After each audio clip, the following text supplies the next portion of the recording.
welcome to the show. I am joined today by Scott Snyder. It's been a while, man. How are you? I'm good, Sal. It's so good to see you again. I'm like Good to see fresh you. off the plane from Florida from MegaCon, right? MegaCon. So I'm worse for wear, but I'm good. I made it back, and Yes. uh, and I'm excited to talk to you.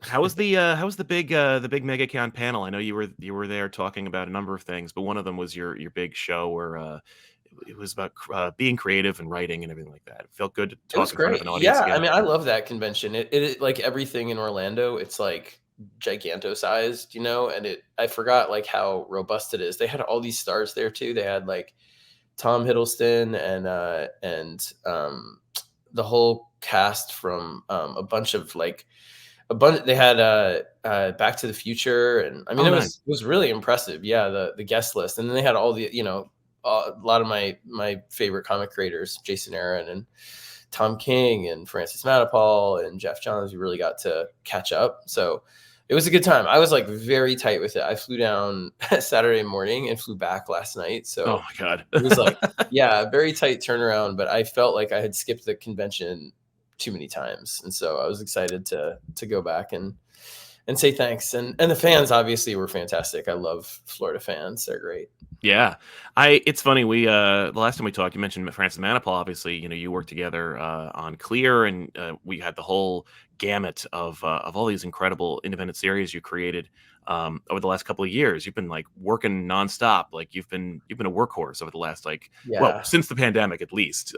You've just been go. And one of those items that I wanted to talk about was the book you have over at IW, Dark Spaces Dungeon. We talked a little bit about it at New York Comic Con and how grounded it is and how it's not ethereal. There's nothing fantastical or magic about it. It's just serial killers and it's just fear, just abject fear of like the real, and Yeah. especially your own personal fear because there's a kid missing. It's a father who's like Yeah. going through the turmoil of all of that. You want to talk about like the origins of Dungeon and where we're going with it.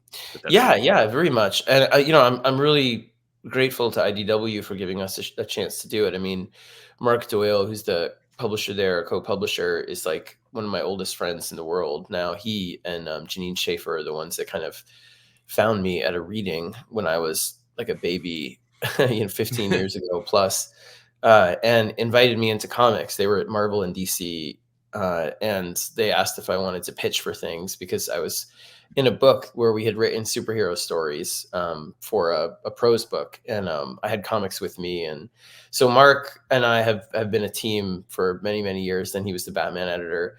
And so when he went over to IDW, I had a lot on my plate, but he was like, well, can we do something in the creator-owned space where you get to help bring in other people? Like we'll do a line of books where it's about new voices. So Jeremy Lambert, Shea Grayson, with Hollywood Special and Good Deeds, respectively, two miniseries I love. Yeah. And start try and find an identity for the line that you're doing for your own books that we don't see elsewhere. So I realized pretty quickly, like everything I was doing for Comixology and Dark Horse and for Image with Nocterra, everything has like a metaphysical or supernatural bend. There was no book that wasn't sort of speculative science fiction, like Clear, where there's some kind of invention that changes the world, or horror, like we have Demons, where there's elements that have fallen to Earth that mutate us, or Book of Evil, the prose book I did with Jock, where it imagines that like everybody, 92% of the population are born psychopaths and starting now, and it takes place like 60 years after that. So everything had like a really kind of epic or high concept, non fully grounded, realistic premise. So I was like, well, what if I go over there and I really restrict myself and try and do something where it's really just about the psychological drama and do very, very character focused stories, really, really kind of twisted and probing and, sometimes brutal, but realistic stories about characters in pressure cooker situations. And so we did one mini series under the Dark Spaces label last year called Wildfire. It was Dark Spaces Wildfire with Hayden Sherman, who also draws the new one, Dungeon. And we had such a blast doing it that we were like, we got to do another one, same team. But that one was it was a noir. It was like a heist story.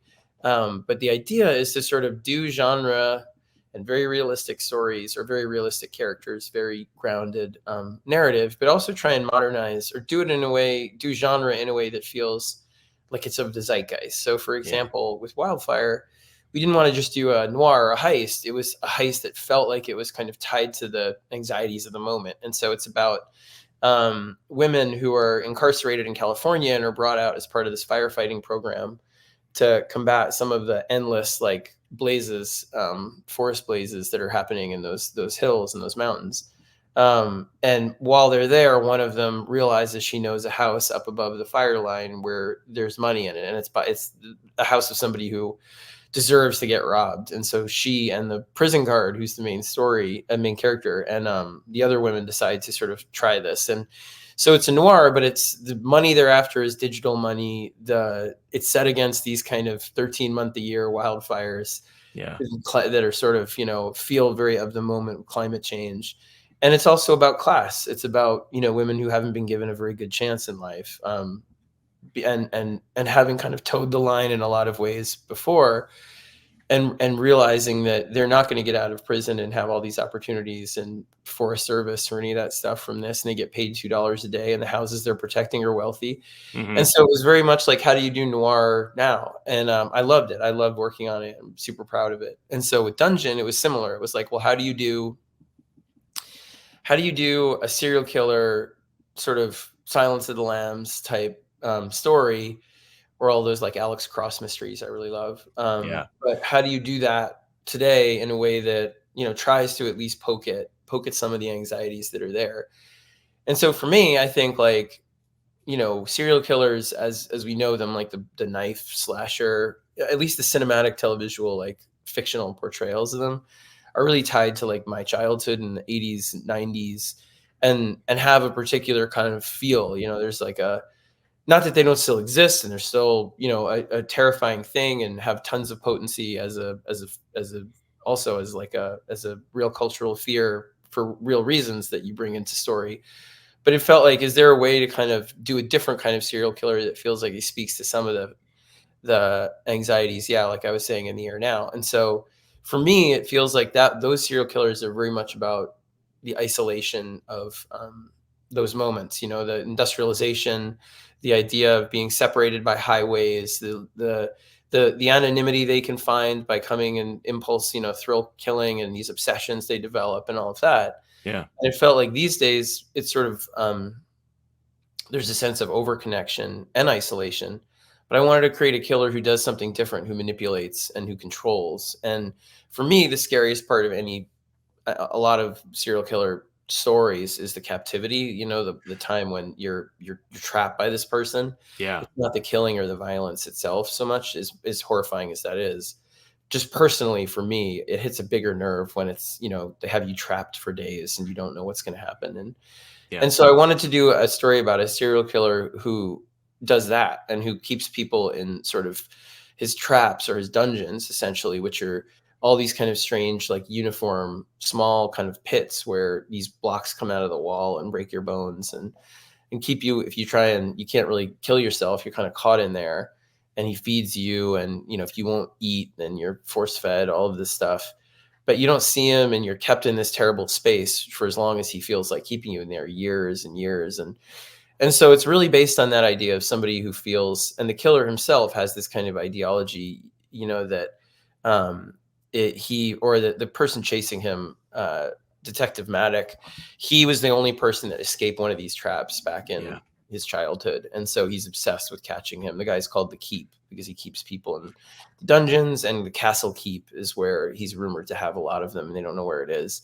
And they don't know how many people are out there in the ground that he's taken. They don't know who he is. And so Maddock has developed a theory that this guy really believes in himself as this kind of zeitgeist killer, where he believes that in a world where, if we're all sort of manipulating each other, or we're all sort of subject to these algorithms and so on online, that control is the thing that's more thrilling and more sort of yeah, it creates more elation in him than the idea of the murder itself. You do die in there, Oh, sure. but it's more like that sense of I have all these people under my control Right. entirely, because people feel powerless a lot these days, given sort of the cultural moment, I think. And so it's that power and control that's almost the drug for him, more the anticipation of the kill. And so it's a really dark book. I mean, it's like a mean dark book, but I love it. And Hayden's art again is just out of control and beautiful. I think Hayden is one of the superstars of the future in comics. So Yeah. it's a blast. Yeah, it's been really fun. It's great. I love. I was just I had an opportunity to take a look at issue 3, which of course is coming out this week actually. So if you want to check it out, folks, it comes out on Wednesday.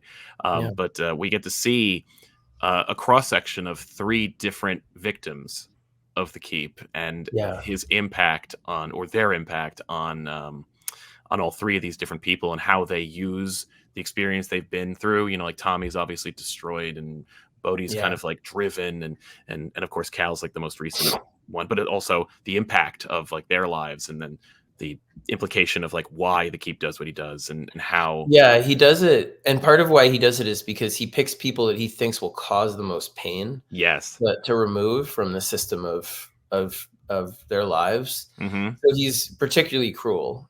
And you'll learn in 4, he does all kinds of horrible things. Like Oh, sure. there's a woman, not to spoil too much, but there's like a woman who's the mother of somebody who disappeared and who is found dead, so they know he's gone. But the keep sends her letters every couple years about who he could have been, just Yeah. to sort of torment her with photos that he makes. So he's really really evil, like Yeah. completely unsympathetic. And yeah, it's definitely a book where I'm like, God, did I go too far with this one? I don't know. I mean, it's really mean and dark, Yeah. but I don't know. Sometimes you just feel like it's the right sort of groove for that story. Right. So to have books like Dudley Dotson or things that are like, let's be hopeful, like Yeah. over here, and then this, I feel like again, it's the elasticity of what I've been able to do thanks to such great partners the last few years. Yeah. And you've had a chance to really like, kind of delve into these kind of themes and ideas and the expression of story through your class over on Substack, which you launched a while ago now. And Yeah. it has been growing and going great. You want to talk a little bit about the class that you offer on Substack? Yeah, we have almost like a couple thousand plus people in it, which is mind blowing to me. And I mean, I love it. So we started, it is almost like, I think it's 3 years ago now, which is Yeah. nuts, but we try and do it almost every month. There have definitely been months off. So we have like 25 classes or so right now that we've done. And I just did one a few nights ago about horror in comics. It was really fun. We looked at like 30 Days a Night and The Deviant, James Tynion and Josh Hickson's amazing new horror What a good comic. book. Yeah. Oh, so good. And The Incredible Hulk by Phil Johnson, former student, Yes. as is James and Nick Klein. Great book. And what we do is we talk about like this, and we look at student work too. So I brought in a couple comics by, or one script, comics and scripts by people that are in the class, and we talk about techniques. So it's very craft based. The whole goal of the class for me is trying to sort of really impart upon people that writing is something that anyone can do. Can you do it like to a level of professional, sustainability where you're like making a living from it? Who knows? Who knows if I can these days? I don't know. But like, can you do it to a level where either you're doing it for yourself and you're happy with what you're producing, or you're doing it to publish? Yeah, you can. It's just time and effort, the same way, learning any trade is. And it's a different kind of thing because it requires a level of not just imagination, but vulnerability. Yeah. You have to be able to open up and put stuff on the page that's uncomfortable sometimes. But that said, the craft of it, wherever you want to meet me as the teacher, like I don't care what it is you're writing, any genre, it can be space opera or political or apolitical, whatever. The goal is to write the story that you would love to pick up that day and find.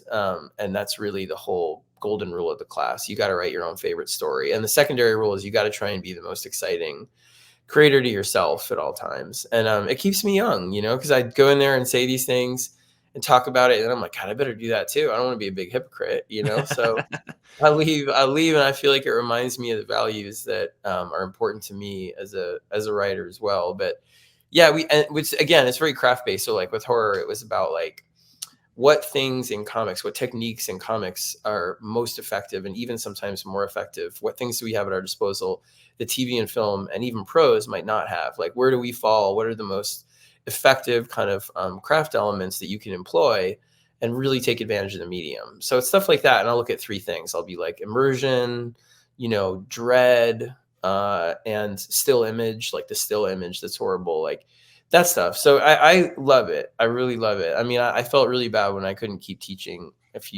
like 5 years ago. I mean, I taught all through the early years when I was breaking in at different colleges. And then I taught for DC for a few years for their writers program, a superhero class about how to bring your own voice to superheroes. And that was a blast. I mean, I loved it and got to meet a bunch of people that whose writing I really love and who are out there today. And now this gives me an opportunity to do it in a really big tent, broad way. And, there are different tiers for the class. So there's like, you can just do the $7 a month and, and get all the classes archived on video and go check them out.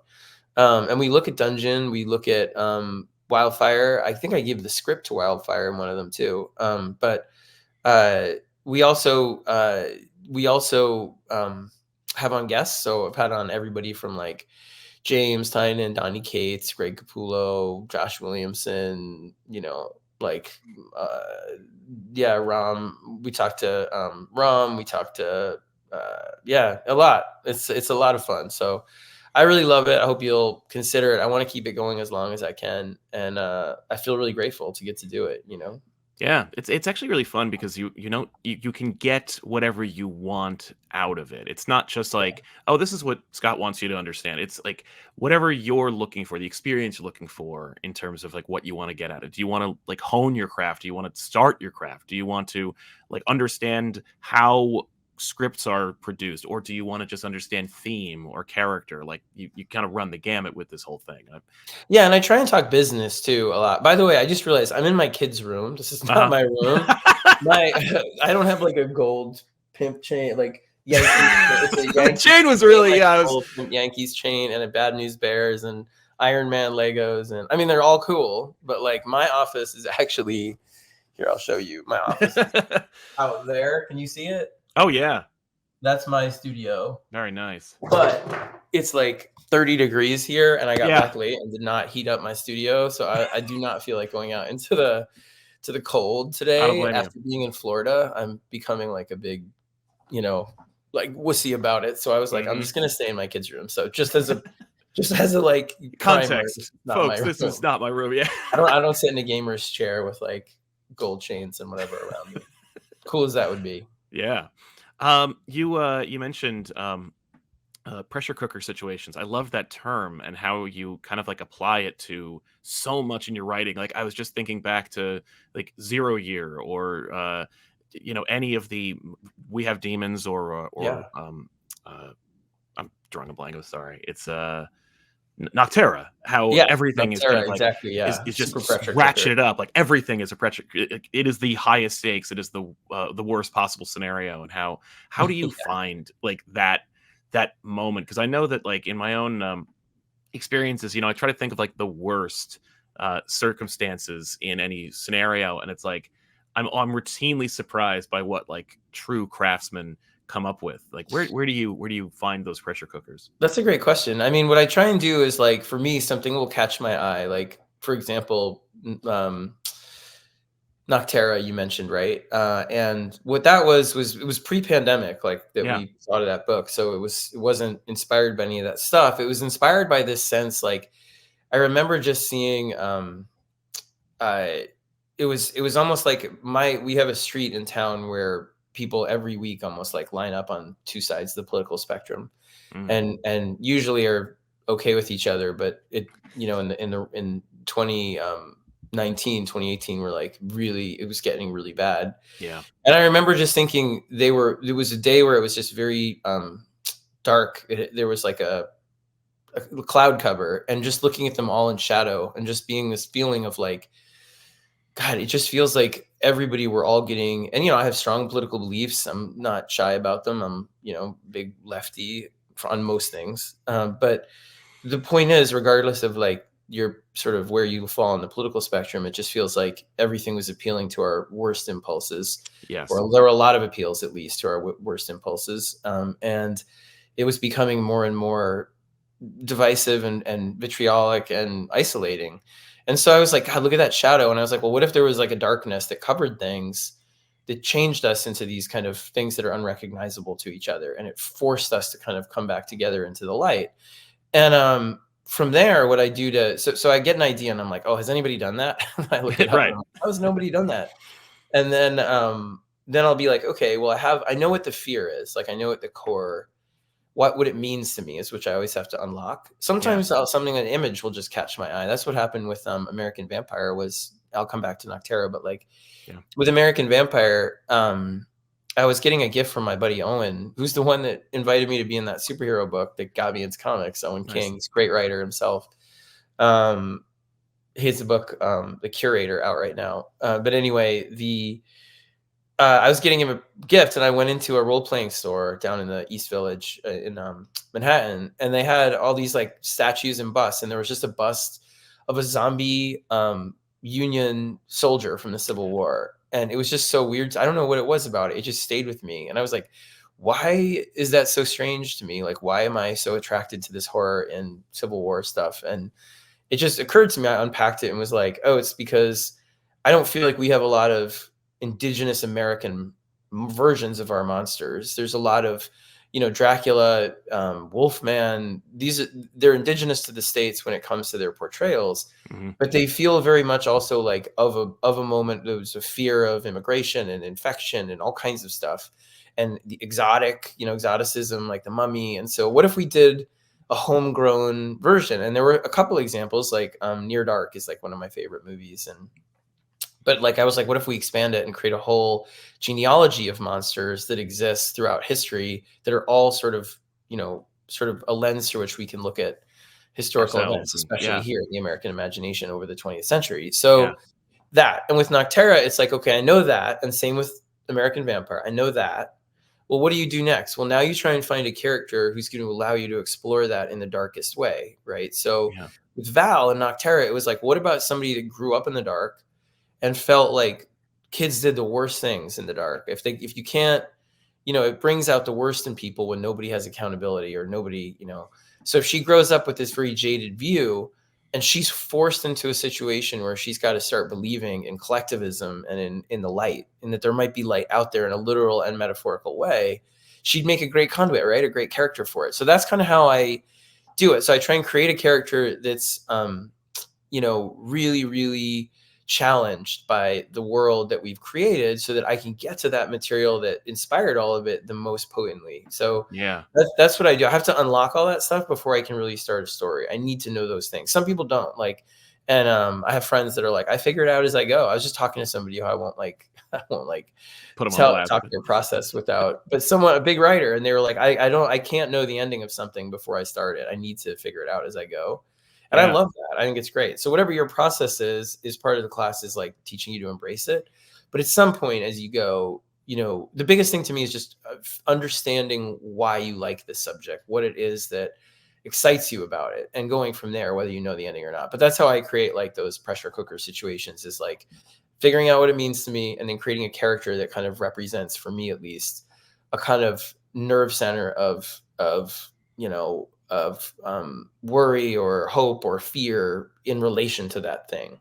Yeah. Do you find that when you have excised that feeling or that reaction to something, because I noticed that there's kind of like this undercurrent or this theme throughout a lot of the most recent post 2018 Scott Snyder works.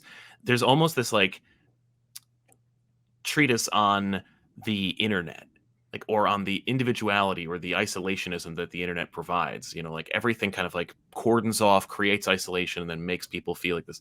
When you have these kind of like these feelings of either like a strong opinion or an anxiety, when you have made your tangible item, when you have the book, do you Yeah. feel you've excised that feeling, or do you still have these feelings overall? And do you go like, I'm not done, or well, I said it, I don't really feel as strongly about it anymore? That's a great question. And sometimes yes and sometimes no. So you can look at, like, I think one of my favorite things about writers I really follow is how you sometimes see them work through a theme over time, Yeah. and you can watch something sort of develop or evolve in different medium, different stories they tell, different kinds of things they tell. So I can read Jeff Lemire's work from a certain period and be like, a lot of this is about coming home, finding home. Or I can read stuff from James, from a period, and it's all the fear of secret systems we're unaware of in some Yeah. ways. And then you see them move past that. And for me, sometimes those fears are really acute. Like when I was becoming a dad for the second time and my career was really taking off, when I was on Batman and we had done Court of Owls, and I became like really terrified of the idea that being a father again, like I would be a terrible dad. Like I was too obsessed with my work. I never thought I'd have the career I had ever. I mean, I still hung on to my jobs, my teaching job and tutoring job for years into DC, even when I was exclusive, because I was positive. Just in case, you And I never would know. recommend that to everybody all the time. As a side note, comics, especially when we're seeing all the comics broke me stuff, which so much of was really powerful Yeah. and important to be said about bad practices and all of that. There was also an undercurrent of like, why can't I make a living wage in comics? And we should all be able to. And I wish we could unionize and do those things. Yeah. But it is also important to recognize the market as it is at certain moments. And it's a market right now where, just to anyone out there, we talk about this in the class too. I try and give like practical advice. It's a market that it's a really tough one. And you really, to me, the best advice is you almost want to have another job that's either unrelated or whatever, so that you can both have sort of economic sustainability, but also give yourself the creative freedom to be able to not feel the pressure that this has to sell in this Right. way, in that way. But going back to that moment, like for me, I was really afraid of being a dad. And I had these like deep fears that if I had another kid, I'd be bad at it. I was too career driven. And some part of me, what if I didn't really want another kid? I didn't know. And so if you look at work from like 2013, 2014 in there, those fears, you see them all over that. So Death of the Family is literally the Joker being like, you don't need a family. You only need me. Don't you want to go Hmm. back to being young and being the two of us, these iconic things, and Witches is like openly about that Yeah. material, as is Severed, which, kind of is slightly different because it's more about that time period. But you can see the beginnings that we were pregnant with our first kid when that one was conceived. There you So go. you work through these things that way. I'm no longer afraid of those same things that I was then. We have I'm much more comfortable as a father, 10 years later and all of that stuff. But I have other fears that, like you say, kind of permeate Yeah. a number of books. Like if you look at stuff from like 2018, 2019, Death Metal and Batman Who Laughs and Last Night on Earth, Yeah. one of the core fears is the way that people, when given a choice or tempted by their worst impulses in some ways, will often is being at risk and have a better chance of saving many people. And so that's the core wound in like in Last Night on Earth, the Batman story we got to do that was like future, and it's what Batman Who Laughs is constantly saying. People will be happier if they're like me, and that's what we Yeah. want to be. And it's kind of what Lex Luthor discovers in some ways in Justice League leading up to Death Metal, is that feeling of, oh, we were supposed to be something. Like is our conscious or conscience and is our ethics, is that just a vestigial thing that's like a bad evolution that needs to go away? Are we Right. supposed to just be predatory? And the final book on that I did was the final book on that theme was Book of Evil. That was the prose Yes. book with Jock, where I told you the premise, where it's like most people are born psychopaths, and are we happier or not that way, in that way. So I'll work a theme for a while if it still feels like there's energy to it for me. And then other times it really is like just trying one thing and getting out. Like I don't see myself, I really love what we're doing with Dungeon, for example, because it's so acute. It's so Yeah. about one. It's like, does this kind of serial killer feel more frightening and more modern in this way? And it was sort of an experiment in that regard. And again, I love the book, but it's not something that it's not something that I wonder about a lot. It's more just the experiment of trying to create somebody that feels like a serial killer that's sort of a new evolution of something was so terrifying to me growing up, but has slightly different kind of trajectory now. Yeah, yeah, I noticed that the impetus or the like foundation of it obviously comes from like our shared experience of like the slasher and this like kind of theatricality, this kind of like almost uh, indulgent, Yeah. malevolent force that revels in it. And how they express it in a very like showy, garish 80s and 90s excessive kind of way. And then taking that idea and then going like, well, we're not really like that anymore, but we are, but in a different way of expressing it. And so I think we see it with the Yeah, that's the making. idea, and again, like, I'd love to hear from people what they think, because a lot of these books, I mean, one of the thing that's been so amazing to me the last few years is, when I was at DC, I think I told you this last time we talked, Sal, but, like, I fought for a carve-out every year for, like, an Yes. indie series, and then I never used them because it was just so there was so much to do at DC, and it was very high pressure and tumultuous and all those things those years, and it's calmed down a lot now. But like it was a lot. And so when I left and I was like, I don't care what's going on, I just need to leave for a while, and I need to do all these ideas that I've had, Yeah. or some of them at least, and just experiment and just sort of be exciting to myself in my own way, and getting to do books with all these people who some of whom I'd never worked with, like Lisa Tulalote, and Yeah. just do books that I could never know if I was going to pull off, like Barnstormers, this historical fiction book, or The Yeah. Prose with Jock. But everything was something outside my comfort zone to some degree. Even if it was like working with Greg, it was doing it in a way where we were creating our own thing. We had never tried that before together, and how would it work? So all of it was like a big walkabout of being able to be like, here, let's try it. What would a Western be today? Well, it would probably be a horror story. Let's try to blend those in a true detective kind of way, Dan. Why not? And all of it like that. So, and Comixology has been an amazing partner, and if I'm so thankful to be able to do all of that stuff. And now kind of coming to the end of that phase, Yeah. it feels like for me, it's more about like, I got to do all of these different ideas and experiment. I'd like to kind of come back to do this sort of the thing that I feel more comfortable with in some ways, both with superhero stuff and with horror, and more ongoing sort of longer form, like American Vampire type series, and and big tent stuff, because I got to do, I'm sure I'll go through another phase where I'm like, I just want to write poem comics or something in a couple of years. But right now I'm ready to kind of move back into a space where it feels like, the one I left, where it's more like long form, big noisy muscularity, that kind of fun. Yeah. Well, we're looking forward to it, man.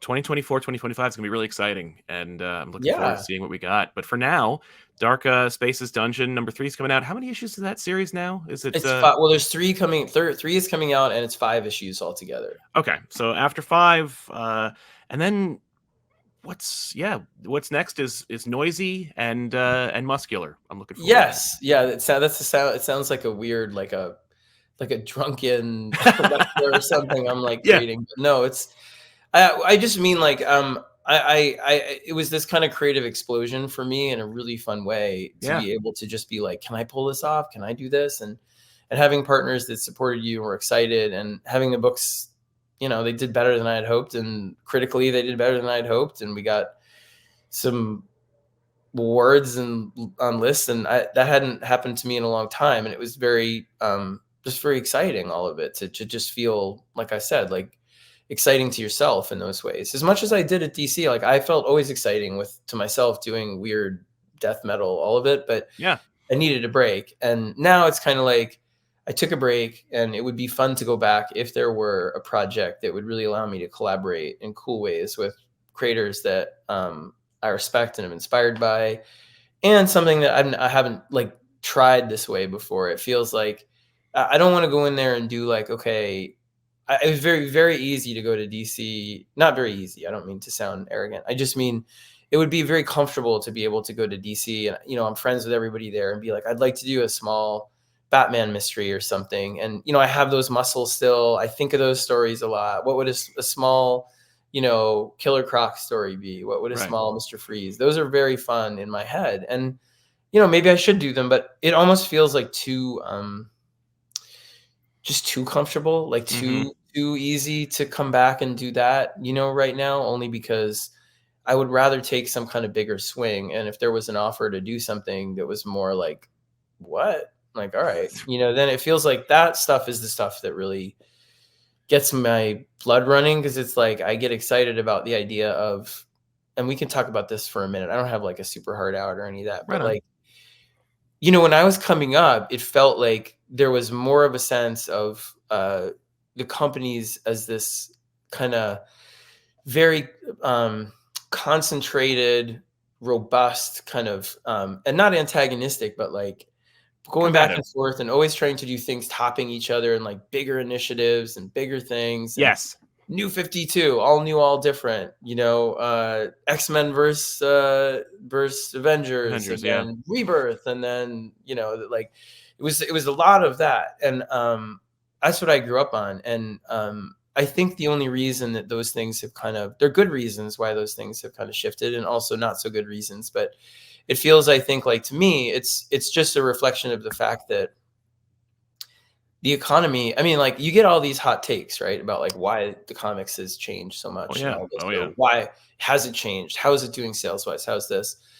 And I think honestly, a lot of the reasons aren't like sexy reasons that people, or angering, infuriating clickbait reasons that people want to go out there and say, well, comics are too political. They're really not. Like if you go look at like 99% of the comics put out, and every big comic, or most, by far, you can find one or two that, are openly political, but they're generally by established pros, generally big, sort of very straight ahead superhero stories, in that way. And I wish there was more. I wish there were more kind of risky takes, and wish there were more diverse. So there's more diversity among the benches at places, and people are trying hard, to do that.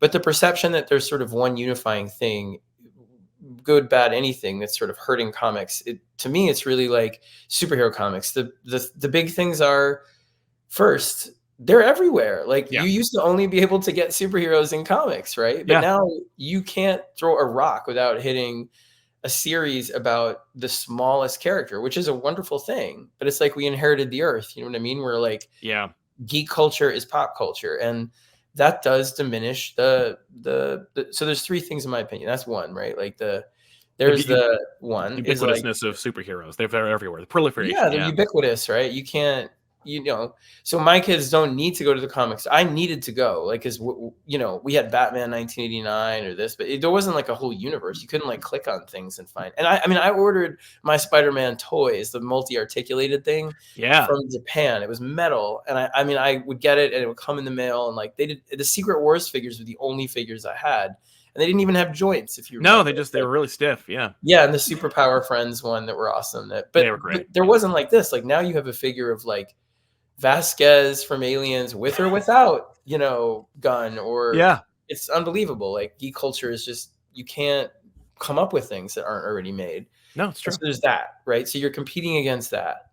To the pricing, right? So the pricing is just really tough in this economy for young people especially, but for adults. Like during COVID, you see this moment when like people have disposable income, and they also become big gamblers, right? Because my kid loves baseball cards, and suddenly you saw all of these new kinds of baseball cards that were like 1 in 1,000. You could win, Babe Ruth's piece of his bat on, and people found ways of both embracing their kid hobbies and speculating on them. And that was really exciting and profitable for the 2020 to 2021 or so, right? Yeah. You have that boom, and then, but you're out of that now, and we have a real problem. That's the reason I so believe in comiXology, or I was proselytized for them so hard when I was there, and I'm still there. But like it's common knowledge that the company was largely reduced.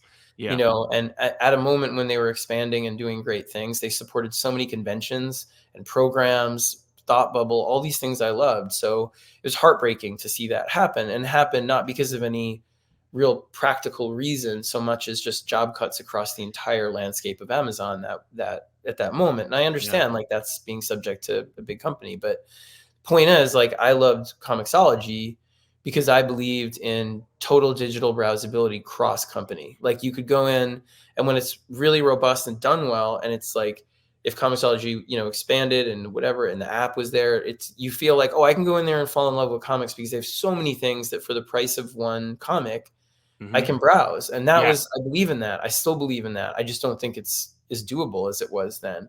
And so it sucks, but the price point to me is the other problem that's like prohibitive and hurts us in the mainstream superhero space the most.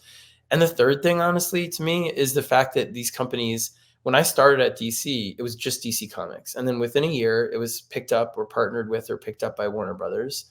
And then within another 2 years, Warner Brothers was taken by AT&T.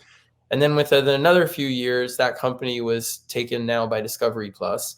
And now they're talking about, more mergers or things. I know, yeah. And so something that was sort of an isolated pulp company becomes part of a much larger ecosystem. There's huge benefits to that, right? There's more money in it initially. People have different kinds of mobility where you're suddenly I got to work on video games and talk to people, and it's really cool. Yeah. But the problem is also that when you're subject to bigger whims, sometimes as the boss of a company like that, you don't know what you're allowed to do or not. And if there's an ever-changing rotation of bosses, you don't ever get to settle in and be like, let's do something like the New 52 or like this, because you're not sure if they want that or not, because they're still figuring out their own identity.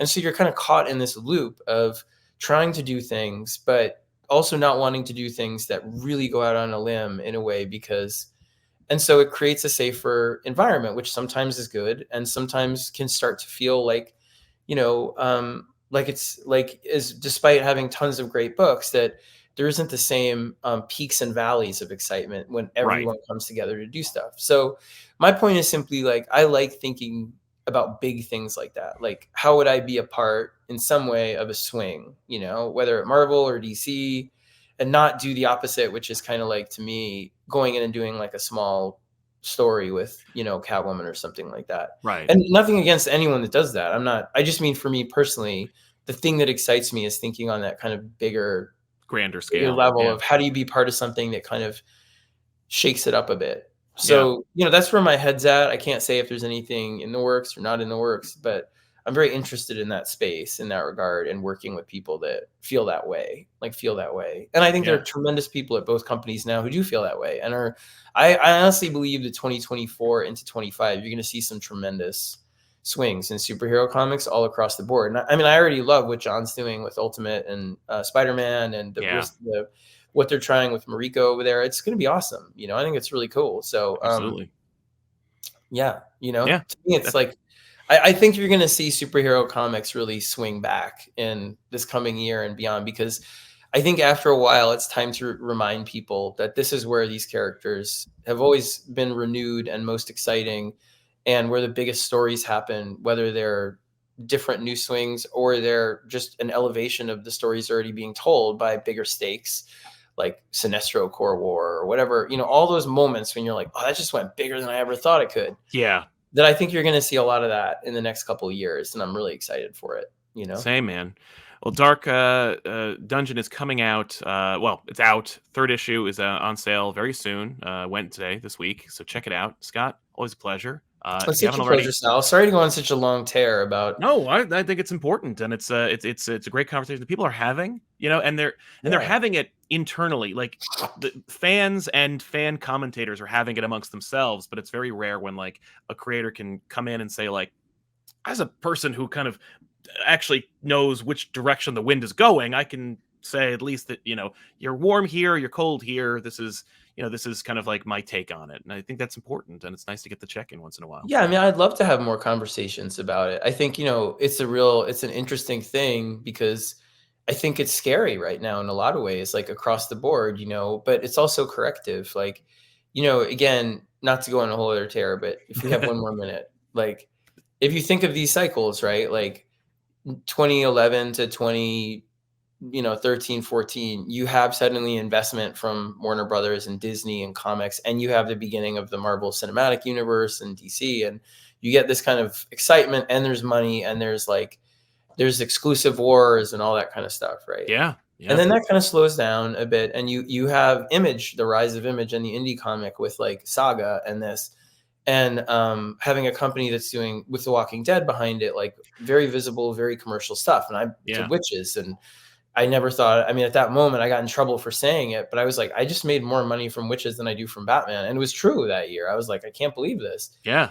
But then that, you know, in 2015, 2016, streaming comes up, and then streaming, suddenly all of us that were, you know, putting out indie books and controlling the rights through Image and being able to option those books, hopefully, there are companies springing up everywhere with deals with streamers, which is a good thing in a lot of ways, because suddenly there's, again, a rise of all these different indie sort of avenues. But, you know, through 2020 or so, it becomes so many comics coming out, and so many of those comics also being things that are modular. And look, I come from short stories and novels. Like, my natural default setting is modular. I love short stories. So that's what I did for Comixology. I love those, and I'll always make them. So I think you should make them. But those companies in general are also designed for a lot of that format, which is good. But then you have a lot of indie series that way. And then, you know, to go on with it, you have the 2020, like I said, the speculator boom suddenly, and that props up everything in these huge ways where people are getting lots of money for covers and all of this. And now all that's kind of sort of stopped. And we're at a moment when my point is simply not to be like, let me tell you my take on it. But my point is to be like, we're at a really interesting inflection point, and it's a really important moment too. It's not just like, it's not one thing where it's like, you know what, we need to do this. It's thinking about it holistically from all these kind of prismatic angles and saying, what are the few things we really can do right now that will make a comic sell or excite retailers, and as individual creators, as companies, as friends, like all of that different stuff, because it needs all those questions. Like, you know, do you do something like Ghost Machine, which is really exciting to see happening with my buddies? Do you do something like Distillery, which I love and I'm a part of? Do you do something in the superhero space that's really going to kind of make people go like, what does that, like, what is it? You always do. And the most important thing is always to do the thing that's most exciting to you as a creator. Never follow a trend, never. But I like thinking in those spaces and being like, I just think it's a conversation all of us need to have, is this is the moment we're at. Right. Not be reductive or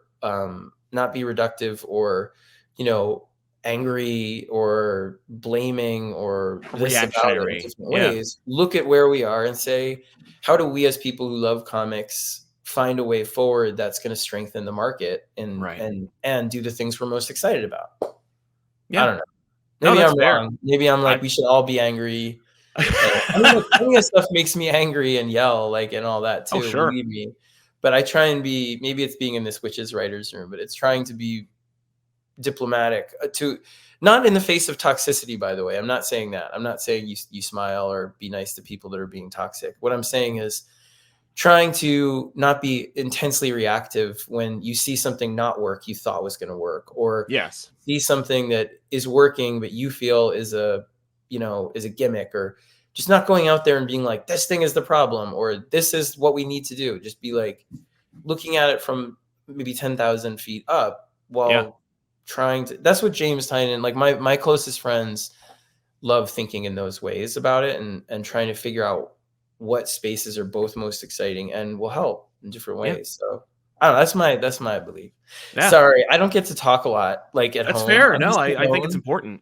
And so I mean, like, you put me on, and I'll just be like, and another thing, Sal. And I have to ask really quick, just you know, now that we're towards the end here. When I say towards the end, I mean we're here. But you wrapped up at the Witches Writers Room, like you're all done. Yeah. Well, we wrapped up season 1. We're almost wrapped. Right. I didn't want to say like, oh, season 1, because there might be more, but no, season 2 is guaranteed. Season 2 is greenlit, so we got 2 seasons. So, all right. Yeah, and they actually, I can't talk about it yet, but I'll talk about it soon. But they picked up something else as well. It looks like, or we're gonna be partnering on hopefully another thing after Witches, which I'm very excited to talk about. So I'm making a lot of cartoons right now, and I love it. Awesome. It's me and Jock, and the people in the room are fantastic. Marion Dare and Jeff Howard and Harrison Rivers and Bornilla Chatterjee, and they're great. And Eric Bonswinger. Anyway, the point is like, yeah, I'm excited. I feel like animated is a space. Like, I'll give you an example. Like right now, I feel like animated TV, adult animated TV, is a space that is ready for like a really big expansion. And you see the hints of it with like, big progressive, strange, like daring movies like Spider-Verse, and also Blue-Eyed Samurai and Invincible is doing massive numbers for what it is.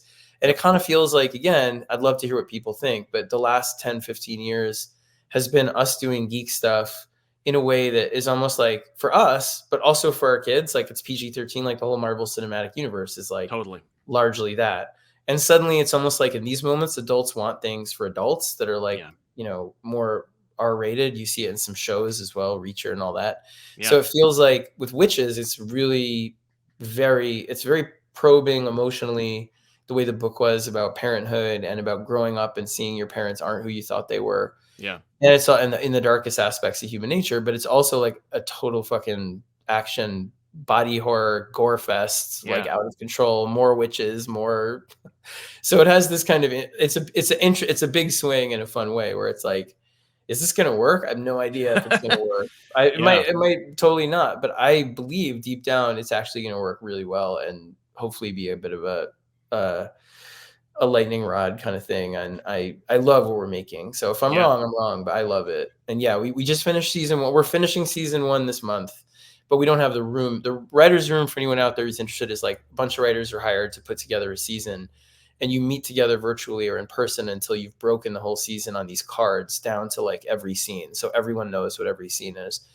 And then most of the episodes are being written as this goes. Like you'll write the outline for 1. I wrote episode 1, then you write 2 and 3. And by the time you've broken episode 8, you're writing episode 6, 7. So right now we're in that zone where we don't have to meet anymore, but we're finishing the last episode. So I don't have like a day job from 9 to 5 doing it anymore, but we're still in the midst of putting it all together. We actually just had our first animation meeting with visual development with Powerhouse Studios down in Austin. They're awesome. So we got to see what they do and talk to them about designs and that. So I'm really excited. It'll be out in like 25, early 25. You'll start to see materials for it. And if you follow me, obviously I'll post a lot of stuff. But we're rocking out on that, and I love it. It's a lot of fun. Cartoons is awesome. I think you have a generation of people that like grew up on Pixar and anime and that, and now ready for like, I think like really adult stuff for them that they can own, right? Yeah, exactly. Absolutely. Well, thanks for being here, man. I really, really appreciate it. It's always a fun time. If you haven't already, folks, check out the Substack. It's in the comments down below, and of course, the dungeon is out, and more coming, man. 2024, 2025 is gonna be very exciting. So we'll have to talk a lot, so it'll be good. It'd be great. So long, everybody. Thanks for watching.